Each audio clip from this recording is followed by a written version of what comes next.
यार डाढ़ी इश्क आतिश लाई लाई वे लाई लाई वे।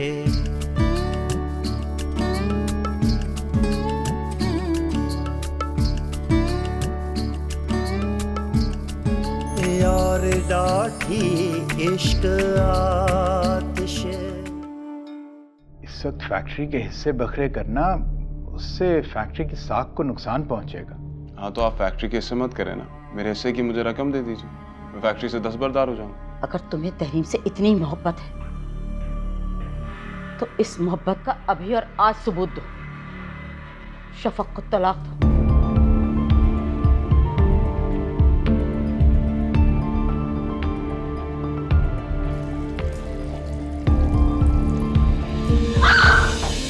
जितना भी सब्र करने की कोशिश करूं अब नहीं होता। पहले तो मैं किसी न किसी तरह से सह गया था,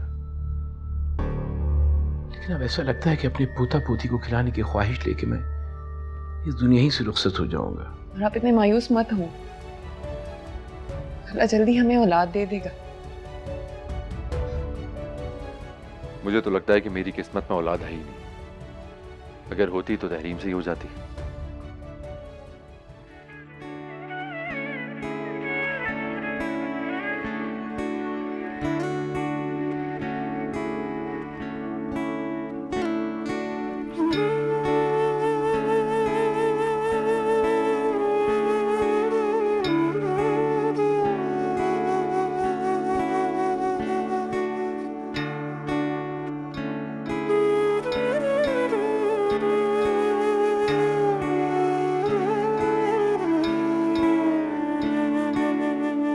यार डाढ़ी इश्क आतिश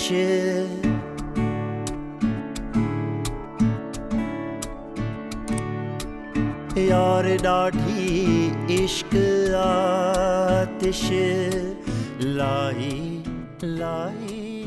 क्या सोच रही? लाई लाई। अपना घर देखने आई? कैसा लगा?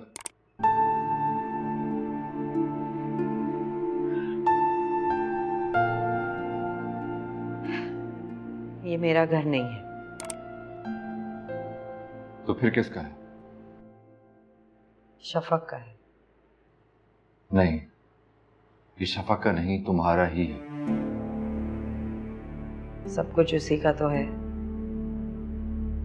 मेरा तो कभी कुछ था ही नहीं।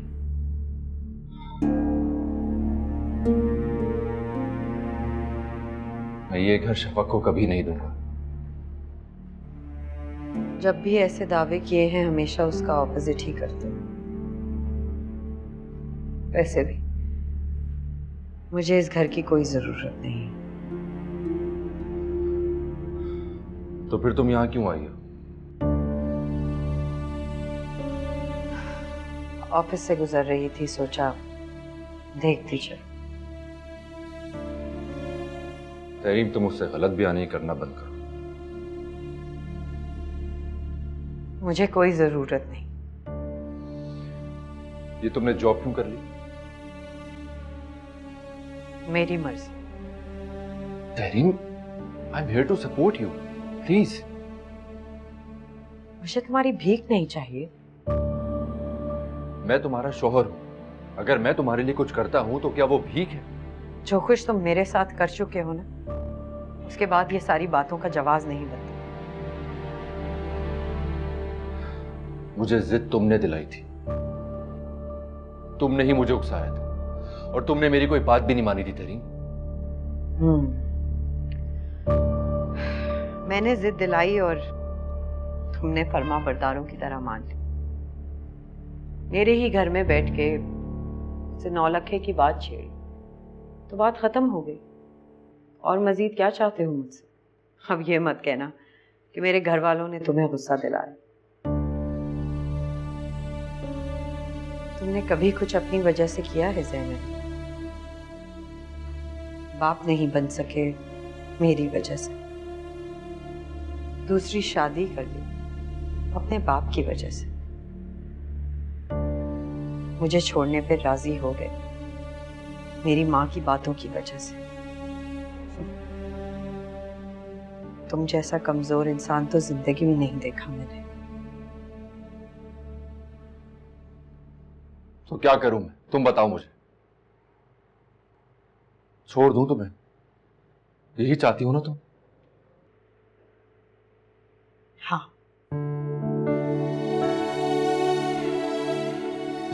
अब मैं यही चाहती हूँ।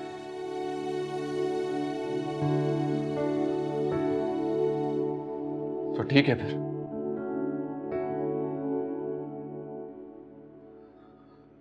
नौलखा ला दो और ले जाओ अपनी तलाक।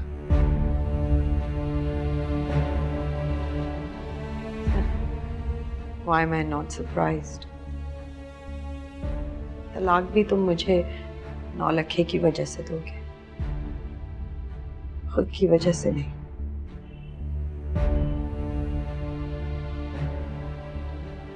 तो ठीक है ज़ैन अली, तलाक के पेपर्स रेडी रखना, मैं नौलखा वापस दे दूंगी।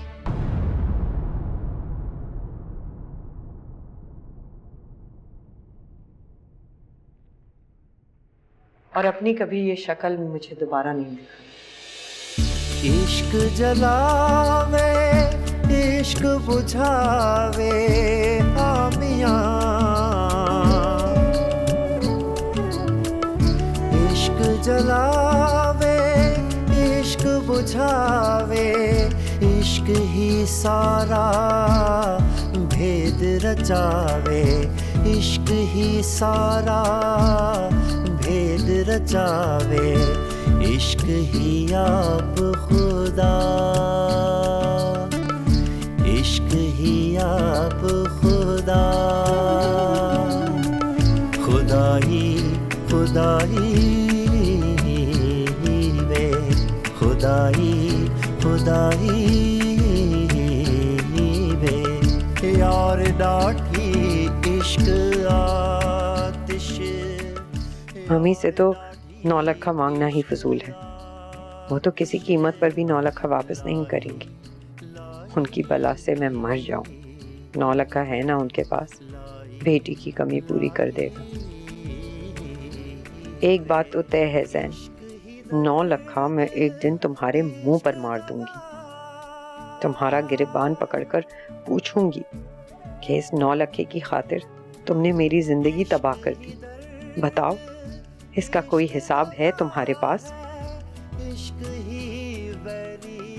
और ज़ैन से क्या शिकवा करूं जो मेरे अपने हैं। वो सब हवेली वालों को ज़ैन को ब्लेम करते हैं और खुद उन्होंने क्या किया मेरे साथ। ठीक कहती है सुंबुल, इसमें मेरा अपना कसूर है। भिटाई भिटाई रे, भिटाई भिटाई रे, यार मैं ठीक हूं, तुम कैसी हो?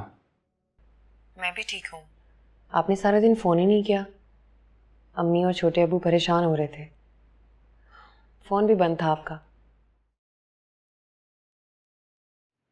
कुछ मसरूफियत आ गई थी।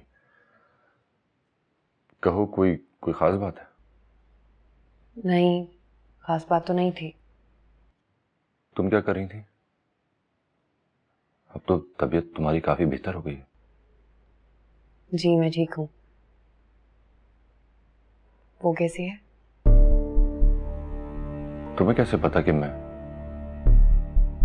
आपके लहजे से वाकिफ हूं मैं ज़ैन। एक इत्तेफाकिया मुलाकात हुई थी। शफक, वो ठीक नहीं है बिल्कुल, बदल सी गई है, आंखें भी बुझ गई हैं उसकी, और जबान में इतना जहर भर चुका है कि मुझे यकीन ही नहीं आ रहा है अब तक।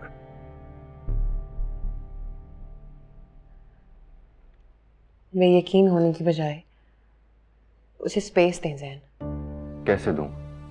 वो तलाक की बात ले आती है। आपने नौलखे की बात की थी। उसके तलाक के मुतालबे को पूरा ना करने के लिए मेरे पास यही एक तरीका है।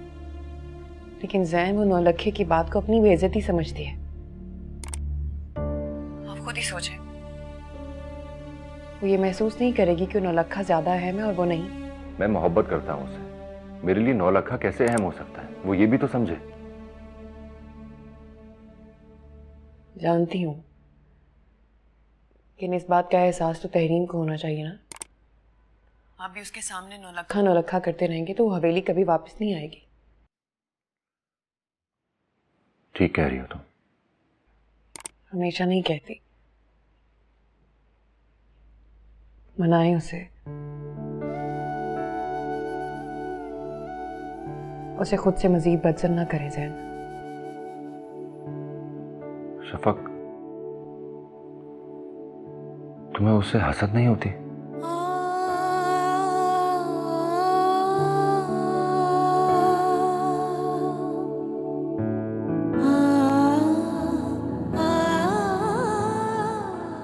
तहरीम रात फिर देर से घर आई।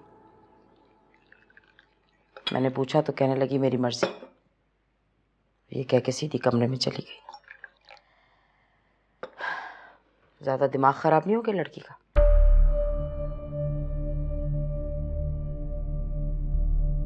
तुम्हारा अपना कितना हाथ है इसमें? क्या मतलब है इस बात से आपका? मतलब ये कि तुमने अपने रवैये पे गौर किया है? तुम्हारा बर्ताव कैसा है आजकल उसके साथ? उसका रवैया देखा है मेरे साथ?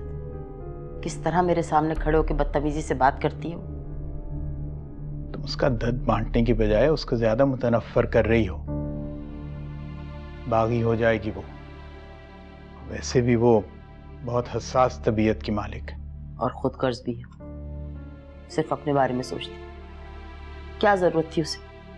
जरूरत थी उसे हवेली छोड़ के आने की?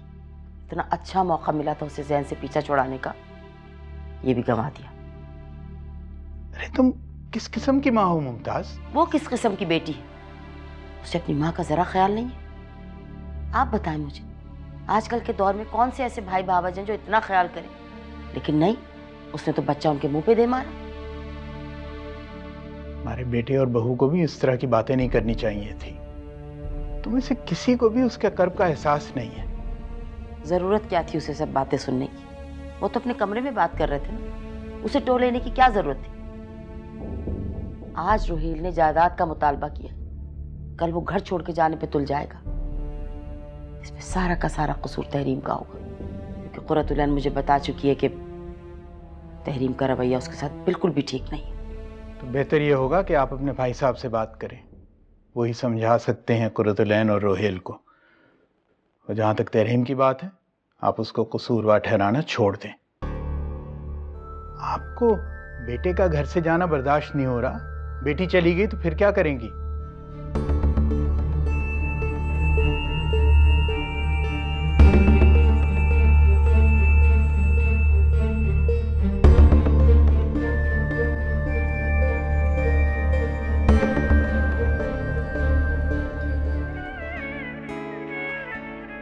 पहले हसद भी होती थी, उससे नफरत भी महसूस होती थी।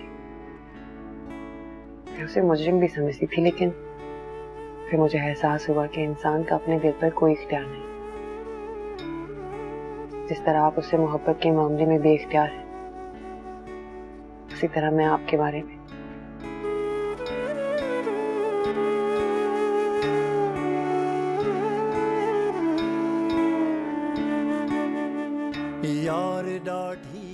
जो कुछ तहरीम के साथ हुआ, और मुझे उससे हमदर्दी, और मुझे ये डर रहने लगा है कि वही मेरे साथ भी ना हो जाए। यार डाढ़ी इश्क आतिश लाई लाई वे लाई लाई। जो उससे खौफ महसूस होने लगा है। यार डाढ़ी इश्क मैं नहीं चाहती कि मुझे किसी की बद्दुआ लगे, वो भी तहरीम की। अब मुझे ये भी समझ आ गया है कि ना तो मैं उसकी जगह ले सकती हूँ और ना ही उसकी कमी पूरी कर सकती हूँ। मुझे अजीब सा यकीन है, तहरीम का दिल संभल जाएगा तो अल्लाह मेरी भी सुन लेगा।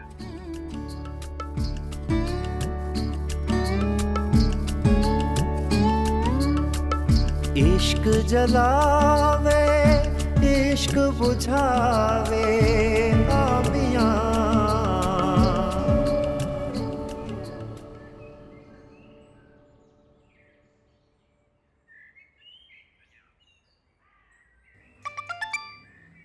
किसका फोन आ गया इस वक्त? फोन दो।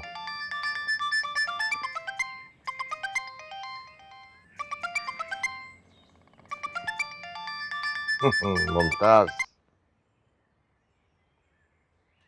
अस्सलाम वालेकुम भाई साहब। वालेकुम सलाम। कैसी हो मुमताज? जी ठीक हूँ। क्या बात है मुमताज, इतना धीमा क्यों बोल रही है?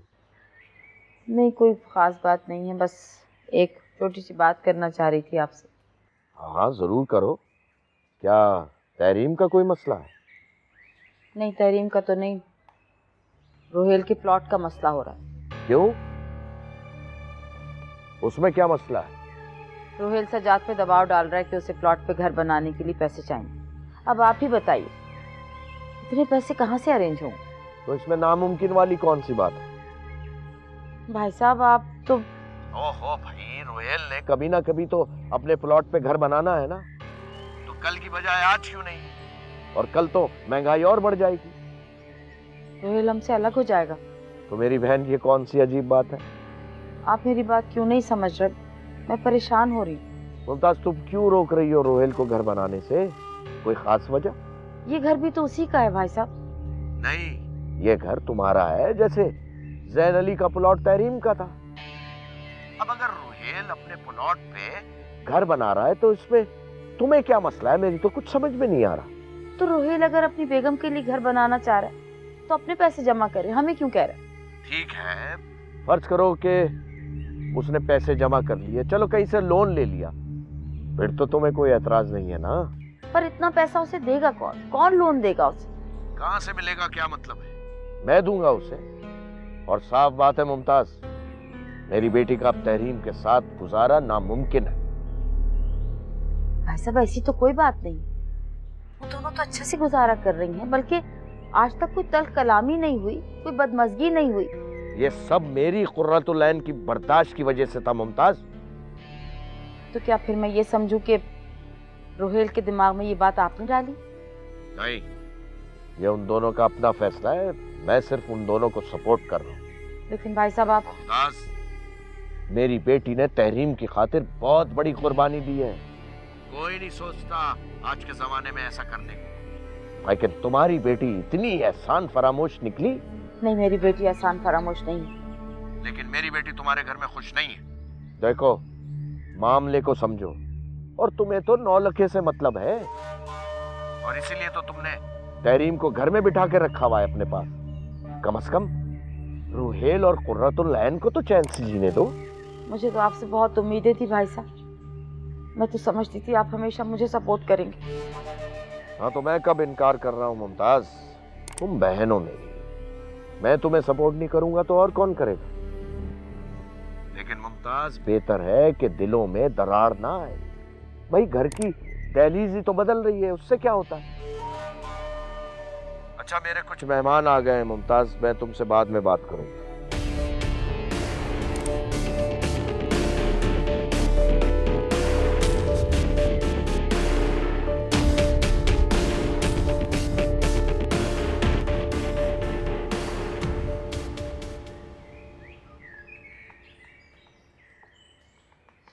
माशाल्लाह,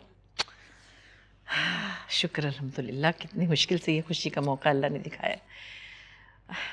देखा ज़ैन अली, मैं कहती थी ना तुम्हारी औलाद ज़रूर इस घर में खेलेगी, और वही हुआ। बाबा मैं बहुत खुश हूँ। अच्छा भाई, अल्लाह तुम दोनों को सलामत रखे, खैरियत से रखे। ये ज़रा पहन लो। बिस्मिल्लाहिर्रहमानिर्रहीम। इसे उतारना नहीं बेटा, और गले के अंदर रखना हमेशा। अम्मी क्या है? बेटे नजरे बद से बचने के लिए है ये, मैंने शफक को पहले ही पहना दिया। अल्लाह तुम्हें सलामत रखे। अच्छा अकबर अली भाई, जब तक वो खुशी का दिन ना आए कोशिश करें कि ये बात अपने तक रखें, दूसरों को नहीं बतानी। ऐसे ही होगा। बस अल्लाह खैरियत से वो घड़ी दिखाए जिसका बड़ी बेताबी से मुझको इंतजार रहा है। आमीन आमीन।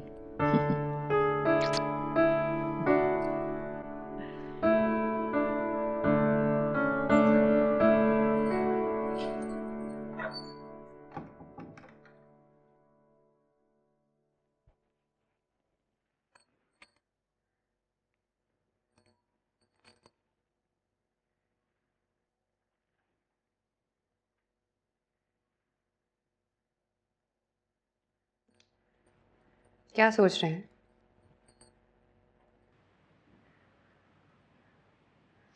कुछ नहीं। परेशान है?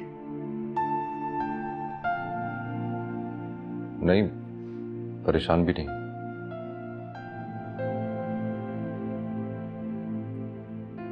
खुशी नहीं हुई आपको?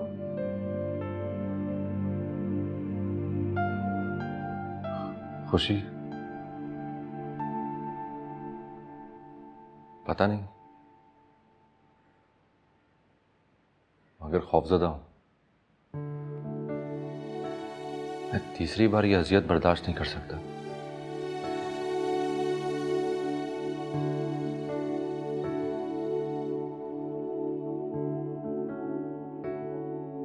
खौफज़दा ना हो जाए। इंशाल्लाह इस बार ऐसा कुछ नहीं होगा। मुझसे ज्यादा खौफजदा तो तुम्हें होना चाहिए। थी, बहुत थी। फिर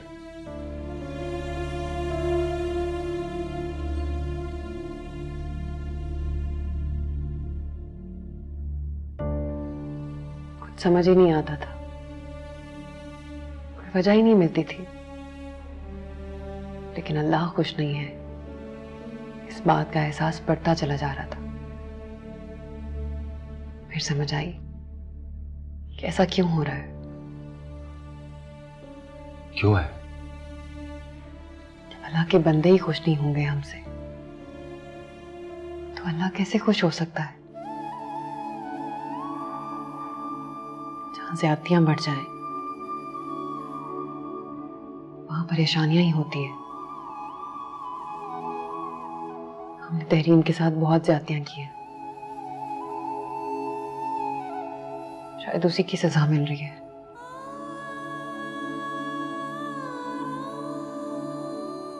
तो क्या करें? मना ले उसे यकीन दिलाएं कि वो अहम है, नौलखा नहीं। शायद इसी तरह हमारा बच्चा सही सलामत इस दुनिया में आंखें खोले। क्या कह रही हो तुम? इस जमाने में ऐसी बातें कौन करता है? लेकिन किसी के दिल से निकली हुई आह पुराना या नया जमाना नहीं देखती ज़हन। ठीक है, मैं मान लेती हूं कि मैं वहमी हो रही हूं, पर सब कुछ ठीक क्यों नहीं हो रहा? आपको महसूस नहीं हो रहा कि कुदरत हमें इशारे दे रही है? क्या वो वापस आ जाएगी? माफ कर देगी? चोट उसके दिल पे लगी है, वक्त तो लगेगा, लेकिन मान जाएगी वो। जानती हूं मैं उसे, छोटा दिल और ज़र्फ नहीं है उसका। हम उसे मना लेंगे। हमारी औलाद के लिए आपको ऐसा करना पड़ेगा ज़हन। इश्क जलावे, इश्क बुझावे, इश्क ही सारा भेद रचावे, इश्क ही सारा भेद रचावे, इश्क ही आप। मुझे क्या समझ आएगा इसका? अभी इसको खराब होना था। अम्मा की बातें सुननी पड़ेंगी अलग। इस वक्त कहाँ मिलेगा मैकेनिक यार? What the hell.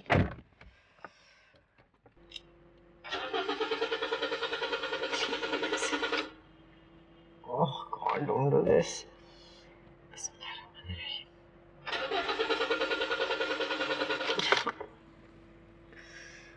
Please don't do this.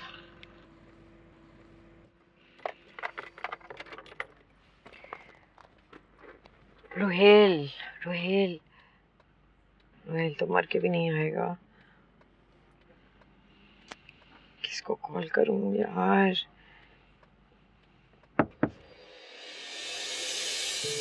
हाय। हाय। कोई प्रॉब्लम? जाहिर सी बात है, शौक में तो नहीं बैठी हुई। गाड़ी खराब है, मैं चेक कर लेता हूँ। मैं चेक कर चुकी हूँ। ओके, तो मैं आपको घर ड्रॉप कर दूँ? No thanks. तो फिर आप घर कैसे जाएंगी? लिसन, रात के 9 बज गए, मैं मैकेनिक को बुलवा लेता हूँ। आप प्लीज़ अंदर ऑफिस जाके वेट कर लें, यहाँ बैठना मुनासिब नहीं है। मैं कैब बुला लेती हूँ। सुनिए, मैं कैब बुला लेता हूँ, आप प्लीज़ अंदर जाके वेट कर लें। ओके? Okay, sure.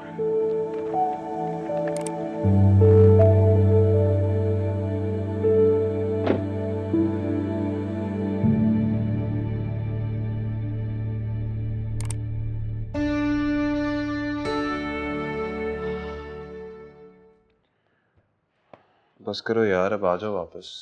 बहुत मिस कर रहा हूँ तुम दोनों को। मैं वापस आ जाऊंगी रोहेल, लेकिन आप घर का भी तो कुछ करें ना। पता है यहाँ समर कितने मजे में है, वहाँ कितना परेशान होता है बेचारा, ये मैं ही जानती हूँ। मैंने बात की है पापा से, लेकिन मम्मी थोड़ा डिस्टर्ब्ड है तो थोड़ा टाइम लगेगा अभी। लेकिन मम्मी क्यों डिस्टर्ब है रोहेल? जब जैन ने तहरीम के लिए नया घर लिया था तब तो उन्हें कोई एतराज नहीं था, तब भी इशू होना चाहिए था ना उन्हें। हाँ मैं जानता हूँ, मुझे भी ये बात अच्छी नहीं लगी। वैसे भी मुझे अपना हिस्सा लेना ही एक ना एक दिन, तो फिर अभी क्यों नहीं। जो भी है रोहेल, हमें अब नया घर लेना पड़ेगा। आप तो जानते हैं ना वहाँ समर कितना परेशान होता है, कितना रोता है, कितना तंग करता है। सब तहरीम की वजह से होता है। आपको पता है यहाँ पे एक दिन भी उसने मुझे तंग नहीं किया। आप मेरी बात समझे, अब हमें अलग होना होगा रोहेल। हाँ तो मैं कौन सा मना कर रहा हूँ इस बात से। मुझे समझ नहीं आ रहा है कि तुम इतना स्ट्रेस क्यों ले रही हो। थोड़ा सब्र रखो, हो जाएगा सब कुछ। मुझे तो ये समझ नहीं आ रहा कि मम्मी पापा को इशू क्या है। जब तहरीम की बारी थी तो मुझसे कितनी बड़ी कुर्बानी की उन्होंने, मेरा बच्चा उसे दे दिया और उसने क्या किया मेरे साथ। तुम दोबारा प्लीज ये बातें मत शुरू करो। तहरीम ने हमारी सारी नेकी पे पानी फेर दिया। मम्मी को तहरीम का रवैया नजर नहीं आता क्या? नहीं लो स्ट्रेस, प्लीज मत लो। और तुम प्लीज वापस आ जाओ जल्दी से यार, मेरी चीजें मैनेज नहीं है यहाँ पे। देखो रोहेल, हमें घर का कुछ करना होगा। अगर ऐसी बातें होंगी तो मुझे स्ट्रेस होगा। तुम खुद सोचो, तहरीम समर को बर्दाश्त नहीं करती, अब मेरी दूसरी औलाद होगी तो वो क्या करेगी? तुम जैसा चाहती हो वैसा हो जाएगा। मैं कोशिश कर रहा हूँ। तुम मुझ पे ट्रस्ट नहीं है क्या?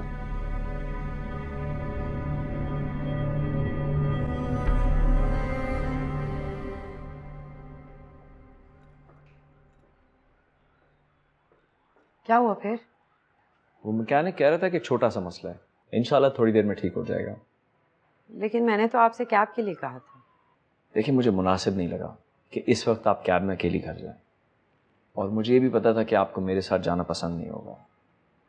ये मेरा अपना शहर है, कोई अमेरिका नहीं है कि मैं गुम जाती। मैं कैब में जा सकती थी। नहीं, मेरा ये मतलब नहीं था। आप अलबत्ता जा सकते हैं क्योंकि आई एम श्योर आपको देर हो रही होगी। नहीं तहरीम, मैं आपको ऐसे ऑफिस में अकेला छोड़कर नहीं जा सकता। दैट्स स्ट्रेंज, मेरा आपसे तारुफ नहीं हुआ, लेकिन आपको मेरा नाम पता है। नाम तो मेरा भी आपको पता है। खैर, वैसे मुझे लोगों के नाम याद नहीं रहते, लेकिन इस पूरे ऑफिस में सबसे उदास आपकी आंखें, इसीलिए याद रह गई।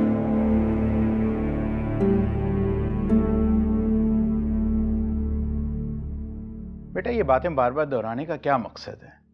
मतलब भाई ये अचानक नया घर बनाने का तुम्हें क्या ख्याल आन पड़ा है? पापा आप तो मुझे समझने की कोशिश करें प्लीज। बेटा तुम बात समझने की कोशिश करो। मेरी कोई 30-40 फैक्ट्रियां नहीं है कि उनमें से एक मैं बेचकर तो तुम्हें पैसे दे दूं। एक फैक्ट्री है और एक घर है, तो मैं क्या फैक्ट्री बेच दूं तुम्हारे लिए? बंटवारा तो एक न एक दिन होना ही है, तो फिर अभी क्यों नहीं? बेटा मुझे बंटवारे की कोई जल्दी नहीं है, और तहरीम के हालात तुम देख रहे हो।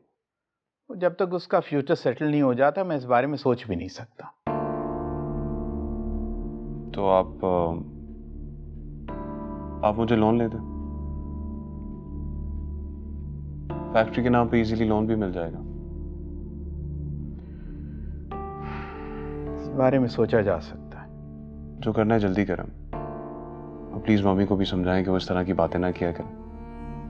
बेटा मुमताज की नीयत में कोई खोट नहीं है, वो बस ये चाहती है कि तुम और कुर्रतुलैन इसी घर में रहो। पापा मुझे मम्मी और आपकी इंटेंशंस पे कोई डाउट नहीं है। तहरीम जो कर रही है उसकी वजह से मेरी फैमिली बहुत डिस्टर्ब हो रही है। बेटा ऐसी बात नहीं है, तहरीम इस वक्त बहुत डिस्टर्ब्ड है। वो तुमसे और समर से बहुत मोहब्बत करती है, लेकिन अभी कुछ मामलात ऐसे हैं जिनसे वो रेकंसाइल नहीं कर पा रही। पापा जो कुछ हुआ है उस सब का दुख हम सबको है। मैंने खुद कोशिश की है चीजें सेटल करने की। अब कुछ अगर नहीं ठीक हो रहा है तो उसमें मेरा क्या कसूर है? और तहरीम को क्या जरूरत है मेरी फैमिली से हसद करने की? बेटा तुम गलत समझ रहे हो। तहरीम तुम्हारी बहन है, तुम्हारी छोटी बहन, और उसकी हर गलती को तुमने अब तक नजरअंदाज किया है और अब तुम कह रहे हो कि वो तुमसे हसद करती। पापा मुझे खुद अच्छा नहीं लग रहा है ये सब बातें करते हैं, और आप बताइए ना मेरा क्या कसूर है? डॉक्टर ने मना किया है कि कुर्रतुलैन को किसी किस्म का स्ट्रेस नहीं लेना चाहिए। तहरीम की बातें उसे डिस्टर्ब करती हैं। वाह बेटा, आज तुम्हें बहन से ज्यादा अपनी बीवी की परवाह है। बहन के साथ इतना बड़ा हादसा हो गया, पर नहीं, उसकी खैर है, बीवी नाराज ना हो। पापा आप मेरी बातों को गलत समझ रहे हैं। मैं बस तुम अपना घर बनाना चाहते हो ना, बना लो, पैसे मैं तुम्हें दे दूंगा। अब जाओ।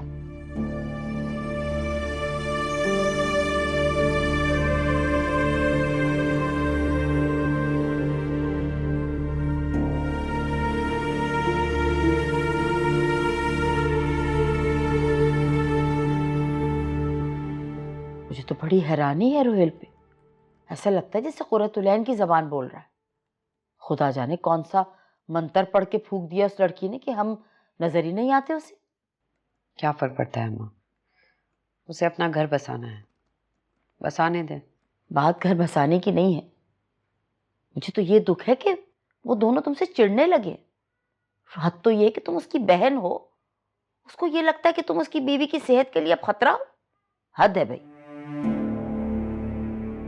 जहां इतना कुछ हो गया वहां ये भी सही, क्या फर्क पड़ता है?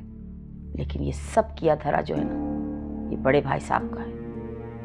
ये सब उन्होंने ड्रामा रचाया है, सिर्फ और सिर्फ 9 लाख के हसद में।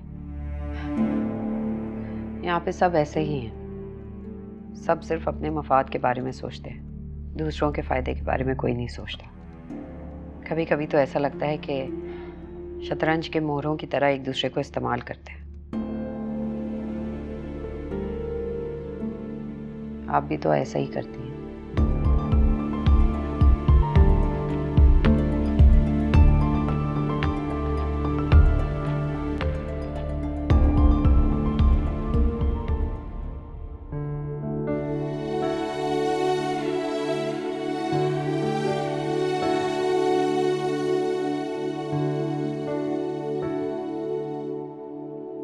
न जाने मुझसे क्या गलती हो गई। ज़ैन अली मुझसे सीधे मुंह बात तक नहीं करते। हमारे रिश्ते में कोई दीवार नजर तो नहीं आती, लेकिन कहीं ना कहीं हमारे दिलों के पीछे एक पर्दा हायल है। न जाने वो पर्दा कब उठेगा, कब ज़ैन अली मुझे देख पाएंगे।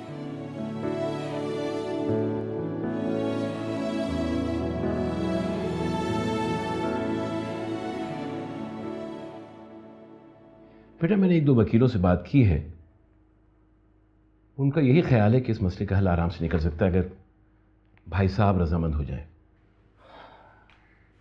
माँ बाप सारी बात बड़े अब्बू पर ही डिपेंड करती है। जब तक वो रजामंद नहीं होंगे हम ज़मीनें अपने नाम नहीं करवा सकते। उनको रजामंद होना ही पड़ेगा, क्योंकि वैसे ही मैंने सारे मज़ारे बदल दिए हैं और 1-2 लोग अपने रखे हैं जो फसलों का हिसाब रखेंगे, ताकि फसल कटते वक्त हम अपने रकम का हिसाब ले सकें। ये काम हमें बहुत पहले कर लेना चाहिए था।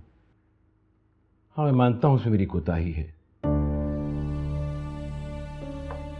वैसे ये शहर वाली जमीन के बारे में तुमने क्या सोचा? बाबा वो घर मैं नहीं बेचूंगा, वो घर में बेचना ही नहीं चाहता। हमें उस जमीन से क्या मिल रहा है?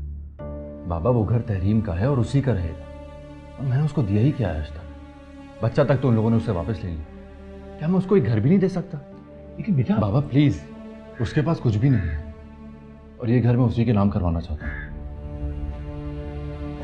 क्या क्या नहीं देना चाहता था मैं उसे, और दिया भी तो क्या, सिर्फ एक घर जो हम दोनों की तरह बिल्कुल अधूरा है। तो क्या वो तुमसे मसालियत के लिए तैयार है? पता नहीं।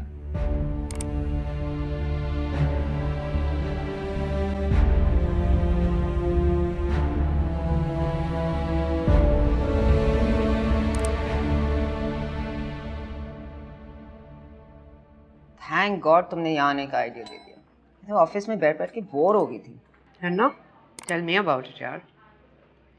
वैसे मैं इसलिए अकेले नहीं बाहर आती थी, और अच्छा सुना तुमने ऑफिस ज्वाइन कर लिया, एटलीस्ट हैंग आउट तो कर सकते हैं ना।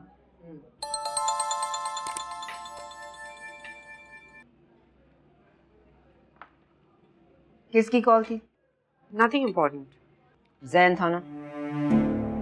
यार तहरीम, उसकी बात तो सुन लो, उसने वो कहना क्या चाहता है, तुम उसको इस तरह इग्नोर कैसे कर सकती हो? लिसन, आई नो उसको एग्जैक्टली क्या चाहिए मुझसे। उसको सिर्फ 9 लाख चाहिए। वो मुझसे 9 लाख लेगा और मुझे डिवोर्स दे देगा। It's as simple as that. 9 lakh is driving you nuts. Not me, but हाँ, बाकी सबको नचा रहा है। तहरीम लेकिन अच्छा प्लीज यार, हम कोई और बात करें। तुम्हारा नया प्रोजेक्ट कैसे चल रहा है? अरे हाँ, वो सही चल रहा है। आखिर उसको सुपरवाइज कौन कर रहा है? हाँ, are you happy? It's going well. Hamad is great. उसने बिला वजह किसी को तंग नहीं किया, सबको अच्छी तरीके से चलाता है। बट यू नो, बाहर से आया है, लेकिन उसमें वो वानाबी एटीट्यूड नहीं है। That's nice. जब बॉस अच्छा हो तो काम करने में भी मजा आता है ना? तुम देखना, जब भी तुम्हें मौका मिलेगा उसके साथ काम करने का, you love learning new things. चलो, दैट्स ग्रेट। इतना कुछ कर दिया इस तहरीम ने, लेकिन जैन अली की आंखों से उसके इश्क की पट्टी नहीं उतर रही। अब भी वो इसे इस घर में बसाना चाहता है। जैन ने मुझसे जिस तरह बात की, वो उसे टोक नहीं सका, लेकिन उस लड़की की जिंदगी तो बर्बाद हो गई ना। तो हमने बर्बाद की है क्या भाई? जब उसकी माँ ही बसने नहीं देना चाहती तो हम क्या कर सकते हैं? माँ को तो बस 9 लाख का लालच है, और तहरीम भी कोई इतनी बच्ची नहीं है। अगर उसने मसालेहत की भी तो याद रखना 9 लाख की खातिर ही करेगी वो। बस एक बार इस घर में 9 लाख आ जाए तो वो दोबारा नहीं ले सकेंगे। इंशाअल्लाह, अल्लाह करे वो दिन जल्द आए जब शफक के यहाँ औलाद हो, बेटा हो, इस घर को वारिस मिले। तो फिर तुम देखना, तहरीम खुद ही भागी भागी आएगी, बल्कि मुमताज उसे 9 लाख देकर खुद भेजेगी।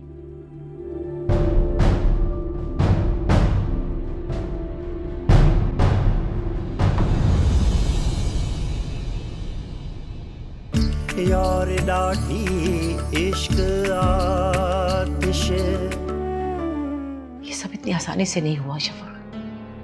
मैं तुम्हारी नादानी की वजह से ये सब बिखरने नहीं दूंगी। तो आखिर में यही साबित हुआ ना अम्मी, आपको सबसे ज्यादा फिक्र 9 लाख की है। तो आप मुझसे आजिज आ चुकी हैं।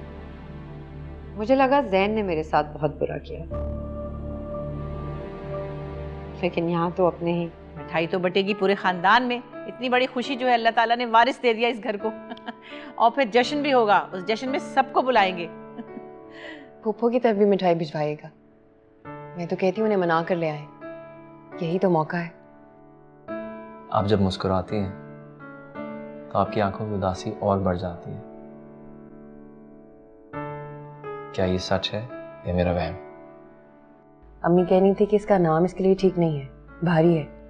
मौलवी साहब से बात की थी उन्होंने, और उन्होंने कहा है कि नाम तब्दील करेंगे। मैं नहीं बदलूंगा। जानती हूँ आपको ये नाम बहुत पसंद है। नहीं, ये तहरीम को बहुत पसंद है।